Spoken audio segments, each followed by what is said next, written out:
सुंदरगढ़ लोकसभा निर्वाचन मंडली परिसर में आसुथिबा 7टी विधानसभा आसन रु बीजेपी मात्र 2टी आसन रे जीतिछि।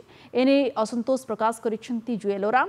से कहिसेंती राज्य में बीजेपी भल प्रदर्शन करथिबा बेले सुंदरगढ़ रे बीजेपी रो बहु हेवीवेट नेता परास्त होइछंती।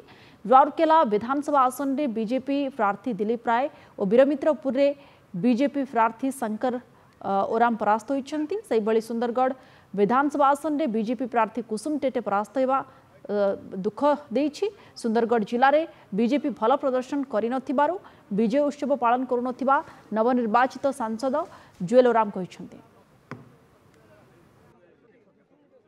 समय किछि दुख भी आमर जिले में अच्छी से सेलिब्रेट करूना कार्यकर्ता को आसुँच संगे मुझे भेटुची आज राति भुवनेश्वर जी काली दिल्ली जी आमर ओडिशा रे भी सरकार हम आउ दिल्ली रे भी सरकार हम एथिपाई आमे खुशी अच्छु किंतु व्यक्तिगत स्तर रे ये जिले में जेहेतु आमर जितकी आमे एमएलए जितेबा कथा सेगुड़ा आमे जिते पार्लु नहीं तेणु मु दुखी अच्छी तथापि मु आमर जिलार लोकंकु सुंदरगढ़ वासी को धन्यवाद दूची।